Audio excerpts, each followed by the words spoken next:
Cukup untuk malam ini.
Belum ada perubahan. Menurut tabib, sebenarnya apa penyakit Gusti Prabu?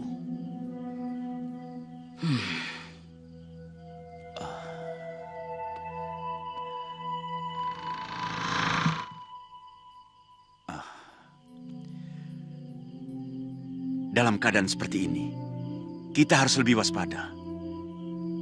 Sakit seorang raja bisa menimbulkan gonjang-ganjing sebuah negara. Awasi setiap gerakan yang muncul dari raja-raja daerah, terutama Daha dan Wengker.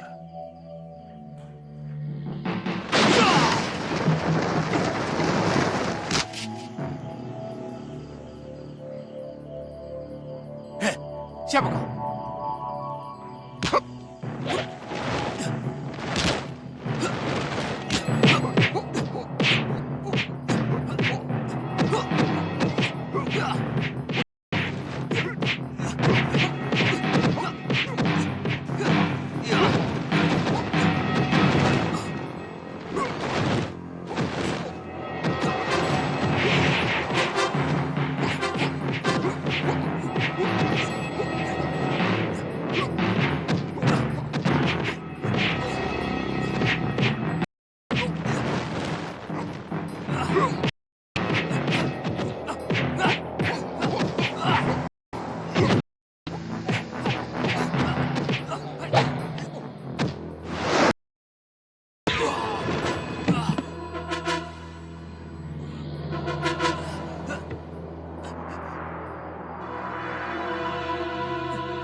Arya Ganding.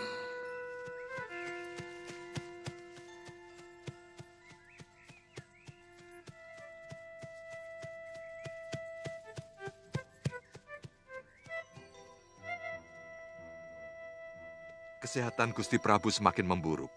Ada baiknya Betara memberitahu putranda, Girindrawardana Dyahwijaya Kusuma, untuk bersiap-siap. Dari Kutaraja, kami juga akan mempersiapkan diri. Wijaya Kusuma akan segera kuberitahu, Supa. Mulai sekarang, usahakan jangan ada orang luar masuk ke Jinggan Ganggadara. Terutama saudagar-saudagar Islam dan orang dari kota Raja Majapahit. Iya, saya sudah menempatkan penjaga di seluruh jalan masuk desa, Gusti Betara.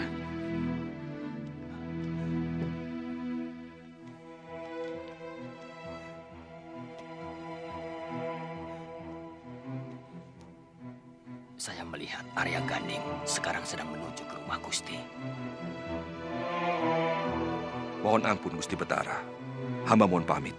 Ada sesuatu yang sangat penting. Iya.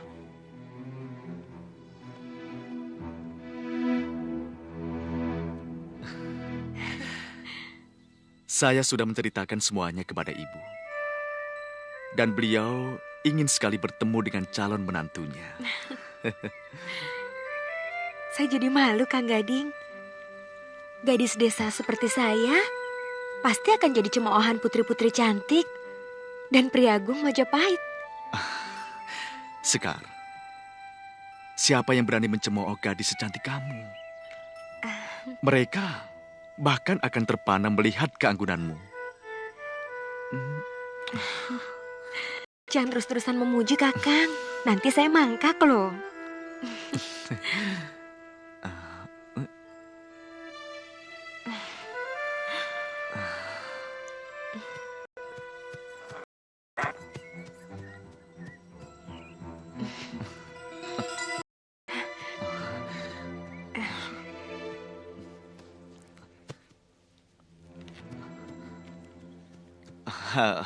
Apa kabar Paman Kebo Peteng?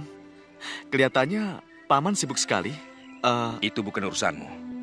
Sekar, Bopo mau bicara. Bopo? Maafkan Bopo ya Kakang. Sikap Bopo akhir-akhir ini menjadi aneh. Tidak apa-apa, Sekar. Mungkin Bopomu sedang ada persoalan. Sebaiknya saya pulang saja. Sekar Langit! Sekar! Iya, Bopo. Kakang, maafkan Bopo ya. Ya. Kapan-kapan saya pasti kemari lagi. Saya pergi dulu ya. Iya, hati-hati ya, Kang.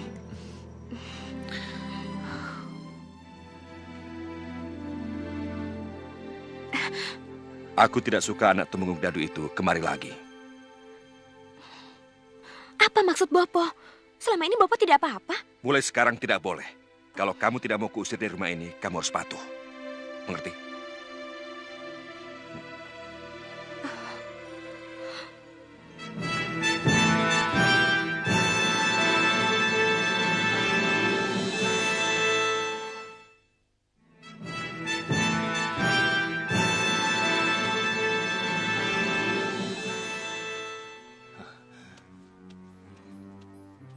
Hei, sini.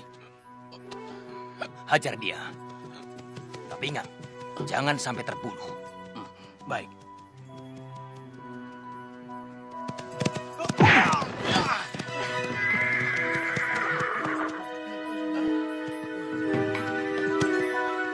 Kisana.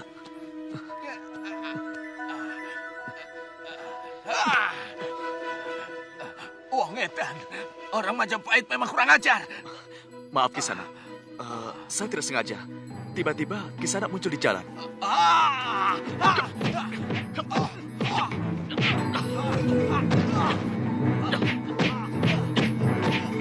Cukup, hentikan. Saya kan sudah minta maaf.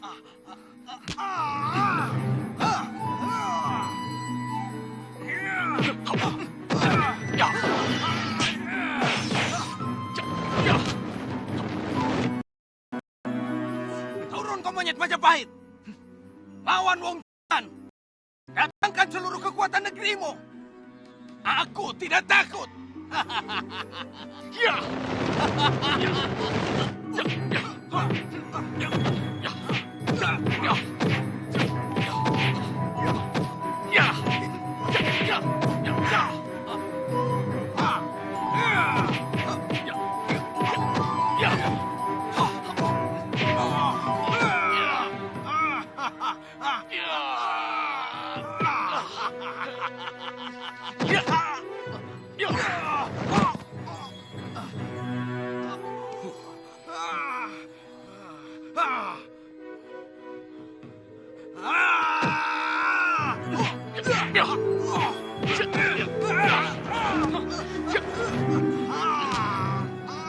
Masih mau lagi? Lepaskan aku, Kisana. Ampun, lepaskan. Hentikan, hentikan. Ada apa ini? Maaf. Wedus gembel. Lagi-lagi kamu Darim, bikin ulah. Dasar tukang mabok, bikin malu orang Jinggan. Maaf Tuan Arya Gading. Pemuda itu memang selalu bikin ulah. Ya. Di Kota Raja, orang yang bikin onar, hukumannya cukup berat di sana. Di sini juga begitu, Tuan. Kejadian ini akan saya laporkan kepada Tuan Gangadara. Ya.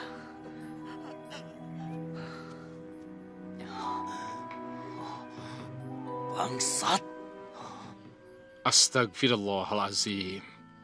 Sangat aneh kalau desa seperti Jinggan berani menentang Majapahit. Tidak perlu heran, Jimbun. Tidak aneh kalau kita melihat sudah semakin melemahnya kekuatan Majapahit. Sang Prabu mulai kurang mendapat dukungan dari raja-raja kecil di daerah kekuasaannya.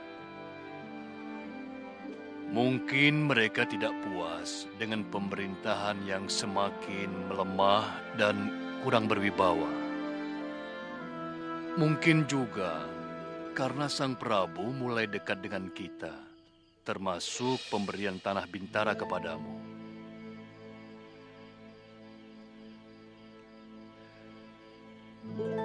Dan rupanya, berita tentang Sang Prabu yang sedang kering sudah tercium kemana-mana. Pengamatan Kanjeng Sunan Ampel mungkin benar. Untuk negeri-negeri bawahan sebesar Kahuripan, Wengker atau Daha. Tapi Jinggan, dia hanya sebuah desa.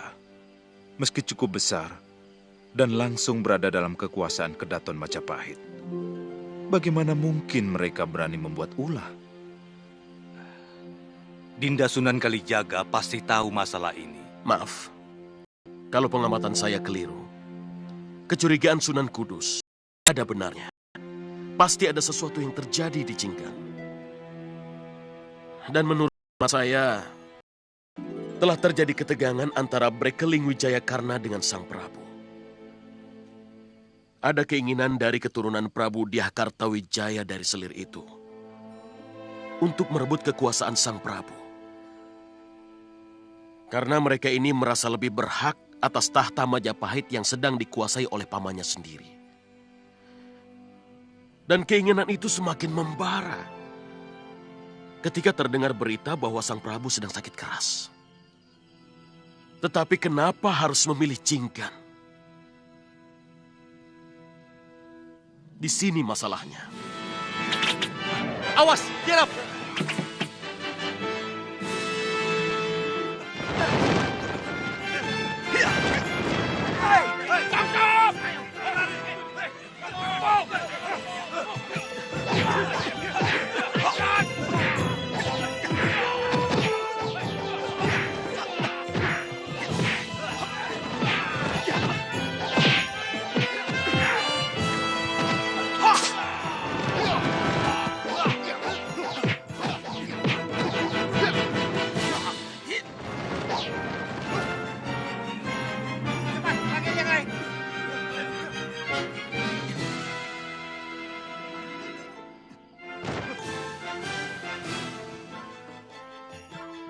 Berita apa yang kamu dapat? Sangat penting, Kinalah.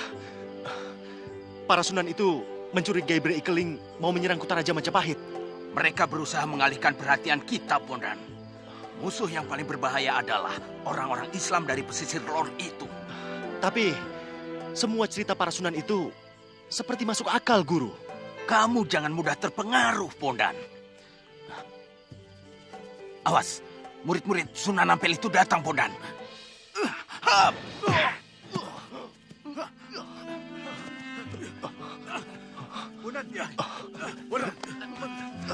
Bondan, kamu tidak apa-apa? Tidak apa-apa. Sebenarnya, saya hampir saja bisa menangkapnya. Tapi, dia berhasil menipu saya dengan berpura-pura menyerah. Waktu saya lengah, kakinya berhasil menjejak dada saya.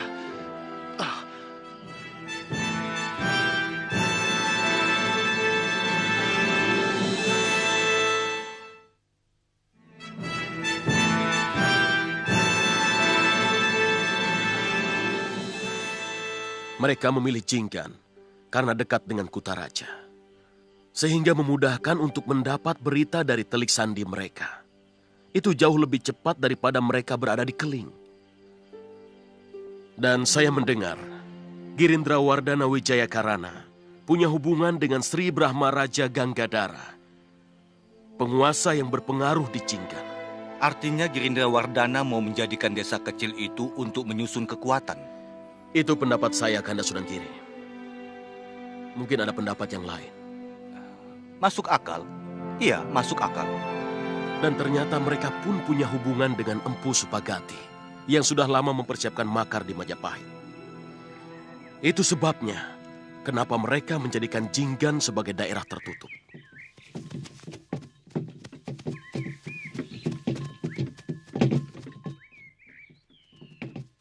Hei, berhenti! Minggir kalian, kami mau menghadap. Balik, balik! Siapapun tidak boleh desa Jinggan. Tahukah kalian? Kami utusan Adipati Surabaya membawa upeti untuk Sang Prabu. Tidak ada urusan. Kalian harus cari jalan lain. Tidak bisa. Kami harus masuk. Kami harus menyerahkan upeti pada Gusti Prabu. Iya, betul. Kalian tidak bisa mempertanggungjawabkan upeti ini. Ayo, jalan! Hajar mereka!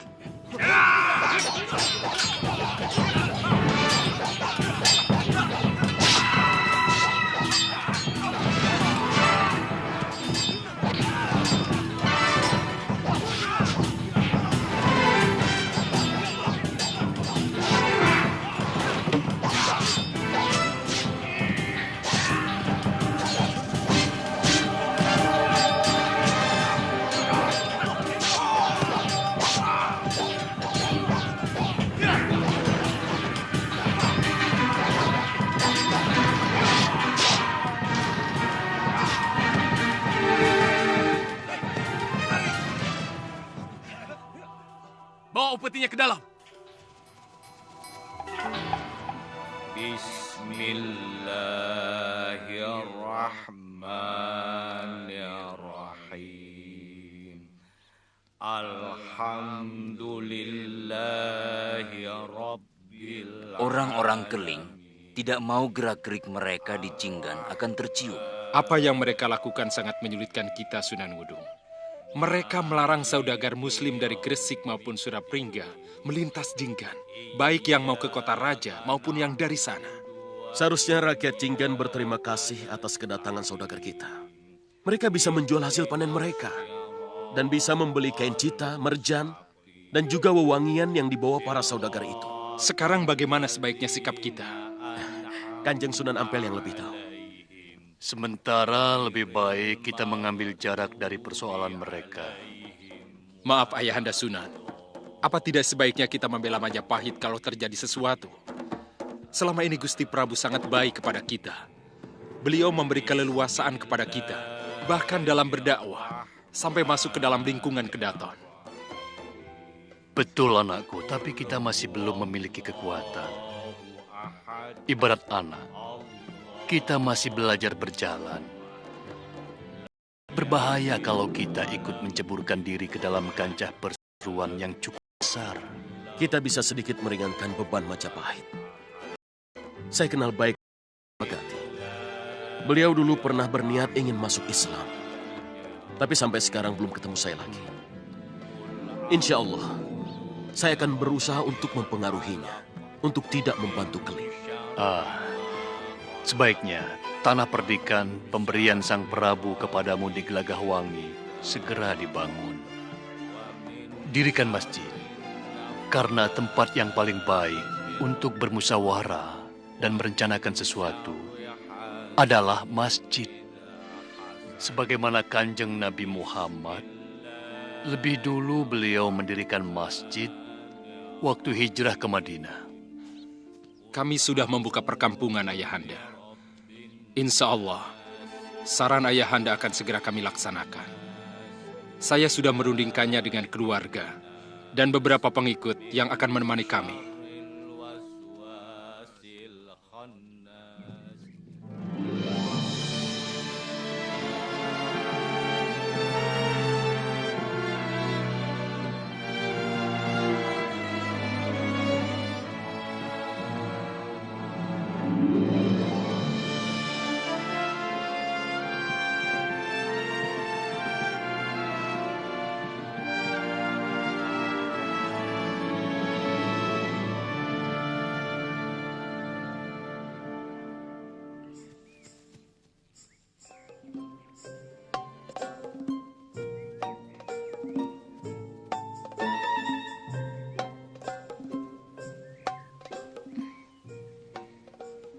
Kelihatannya banyak orang luar yang berkeliaran di desa kita, Sekar. Mau apa ya mereka? Dari logat bicaranya, sepertinya mereka orang Kulon. Kalau bukan dari Daha, pasti dari Keling. Semuanya menjadi serba aneh di sini ya, Luh. Iya. Bopo siang malam hampir tidak pernah ada di rumah. Ayo. Apa kamu tidak curiga kalau kekasih anakmu itu mata-mata Majapahit? Saya yakin bukan, Kakang. Tapi memang akan sangat berbahaya kalau dia sampai mencium gerakan kita. Karena dia cucu rakyat Raga Campana. Gila, kenapa masih kau biarkan dia berkeliaran di Jinggan? Saya sudah berpikir untuk menghabisi dia. Kalau berani datang lagi ke rumah saya. Jangan mengotori tanganmu dengan darah. Sekar Langit tidak akan memaafkanmu. Kalau sampai kau lakukan itu, dia akan dendam kepadamu. Sewa pembunuh bayaran. Lakukan di luar desa. Supaya orang Majapahit tidak akan mencurigai kita. Dari mana kamu? Menaruh sesaji di perempatan. Cepat pulang. Jangan keluyuran. Iya.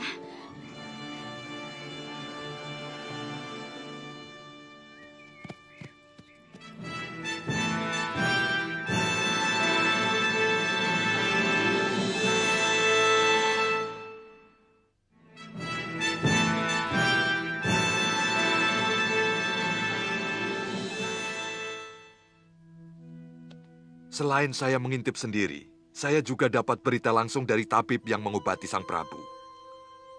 Tidak ada kemungkinan sembuh. Saatnya sudah semakin dekat. Kita harus secepatnya menyerbu Kedaton. Sesudah Raja Tua itu meninggal. Bagaimana persiapanmu, Empu Supah? Sangat siap.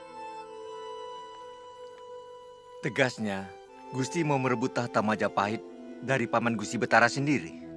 Tidak. Aku bukan sekedar ingin merebut tahta.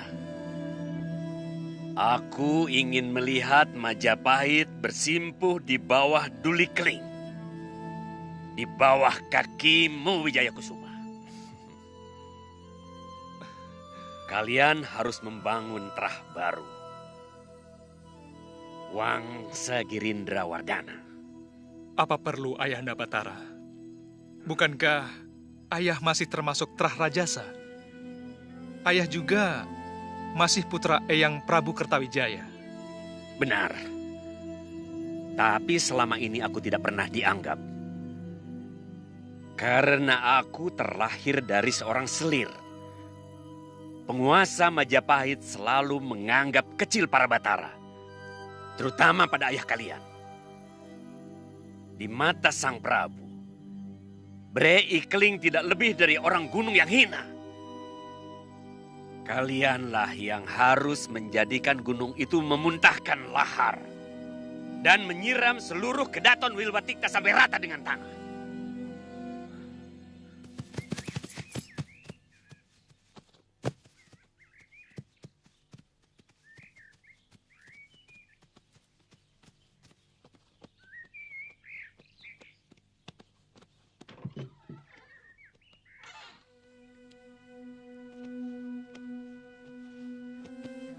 Adi Ganggadara dan Kebu Petang. Ini kedua putraku. Dia penggantiku sebagai Batara Ikeling. Girindra Wardana Dyah Wijaya Kusuma. Dan ini adiknya, Dyah Rana Wijaya. Saya sudah mendengar sikap Paman Ganggadara kepada Ayahanda Wijaya Karana.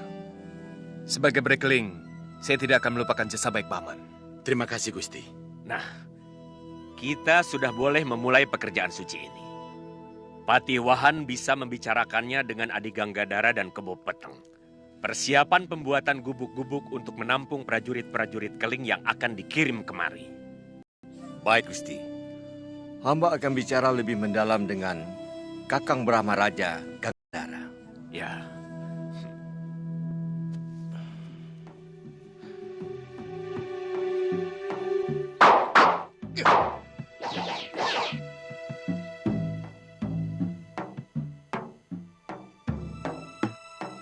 Awas! Ya! Yeah!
Cukup.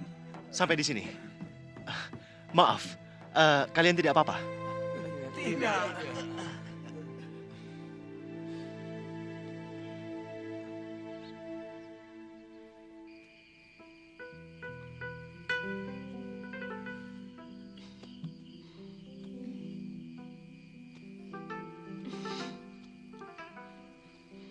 Kamu sudah memberitahu dia?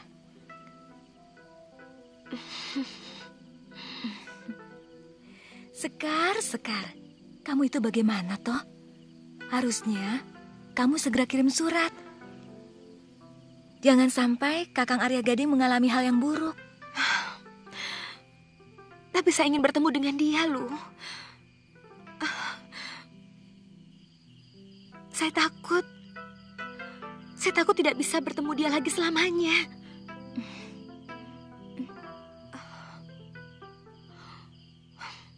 Bopo tidak ada di rumah. Kamu bisa bikin janji dengan dia. Mau ketemu di mana? Yang penting jangan di rumah ini. Di mana, Lu? Di mana saja. Begini. Di selatan desa sana ada candi tua. Kalau tidak salah, candi itu bernama Candi Tedunan. Tedunan? Kalian berdua bisa bertemu di sana.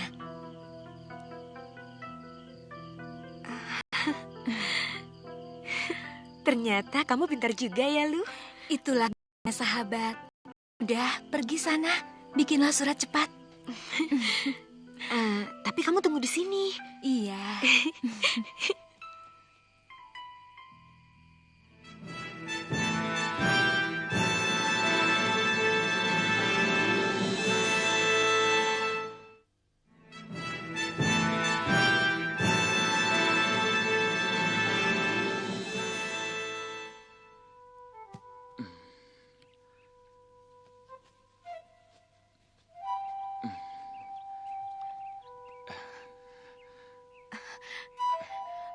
Kur, sini. Cepat. Ada apa nih, Sekar? Bawa surat ini ke Majapahit. Sampaikan pada Gusti Arya Gading. Tahu rumahnya kan? Kamu pernah diajak Kakang Arya kan? Tapi saya takut, nih. Nanti dimarahi Gusti Bekel. Uang kudanya juga belum dimandikan semua. Nanti aku yang ngomong sama Bopo, ya. Tapi kalau nanti Gusti Bekel marah bagaimana? Tenang saja, aku yang akan membela kamu. Sekarang cepat kamu pergi. Dan ini bekal buat di jalan. Ayo cepat. Ayo.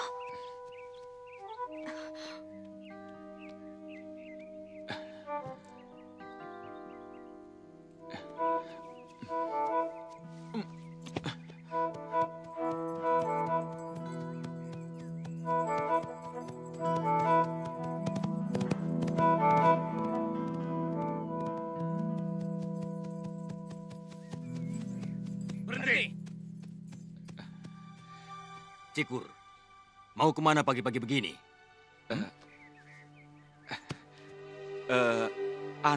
Disuruh Nini Sekar ke Kutaraja. Mau ngantar ini. Boleh saya lihat? Lo ya jangan toh. Namanya surat kan rahasia pribadi. Kalau sampean baca, yang ngirim kan jadi malu. Oh, kamu mau dituduh sebagai mata-mata? Iya. Gusti Brahma Raja Gangadhara telah melarang siapapun keluar dari desa Jinggan. Kamu tahu apa hukuman untuk seorang mata-mata?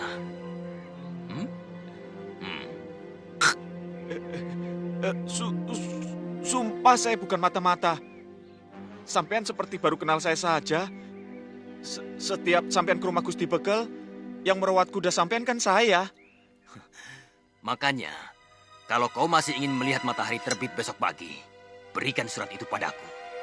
Setelah itu, kau boleh melanjutkan perjalanan.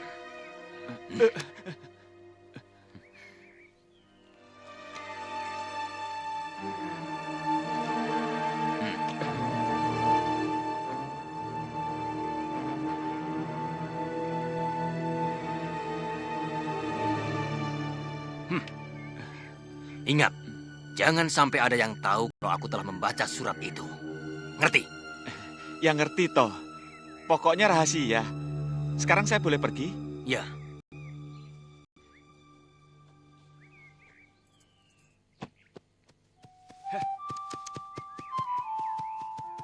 Sekar!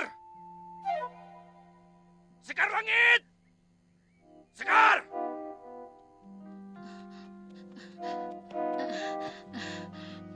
Mana Sekar?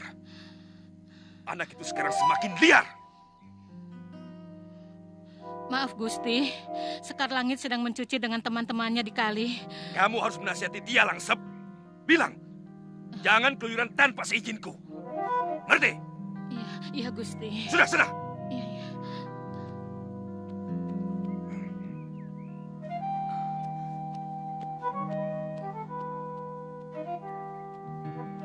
Ada apa Gusti? Hubungi Prabaswara. Lakukan rencana itu.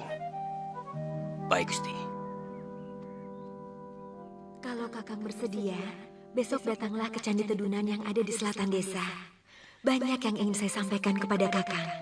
Sekian dulu Kakang, dari kekasihmu, Sekar Langit. Bilang sama Sekar, besok saya pasti datang. Baik, Gusti. Hati-hati. Gusti? Ya? Oh, iya. Ini untuk membeli rumput kuda. Dan sisanya buat kamu. Wah, mestinya ndak usah, Gusti. Wong ini sudah jadi tugas saya. Terima kasih, Gusti.